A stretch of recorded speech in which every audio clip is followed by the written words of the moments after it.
nandito na naman po ulit tayo sa kabubukas lang na resort. Dito po yan sa may Magadap, Minalabak, Camarines Sur. Para po i-experience po natin ang overnight naman po sa kanila. Ang kagandahan pa po rito, nasa tabing kalsada lang po sila. At ang entrance fee po nila is 100 pesos lang po, mapaumaga o mapagabi. Ang kids is 80 pesos lang po. Parang kay sarap tumagay ng pulang kabayo, kasama ang tropa. Sa tabing dagat pa ay nakabaon sa buhangin. Lahat ng problema sandaling iiwan natin. Kulay ng langit, parang pintura. Kasama ang tropa, saya ay di masusukat pa. Tawa at kwento, walang katapusan sa bawat Cottages po nila ay murang-mura lang po.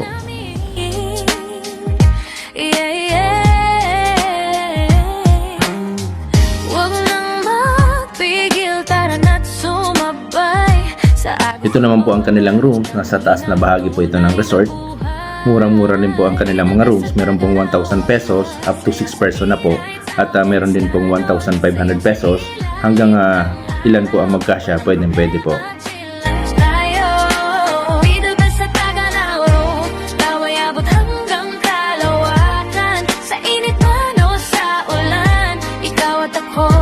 Panalo na dyan, halo-halo sa gilid ng kalsada, presko kahit pawis na sa mukha. Sa ngayon po, dalawa po ang kanilang swimming pool.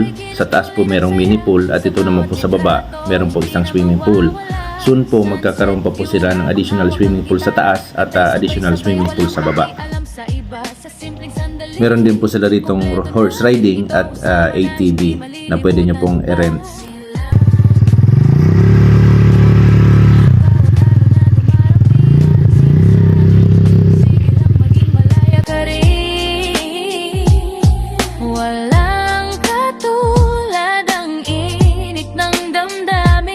Kapag kasama mo ang mga taong mahal mo rin, be the best sa Tagarawak ko. Ang kagandahan pa po rito, safe na safe po kayo kasi meron po silang bakod at meron po silang CCTV.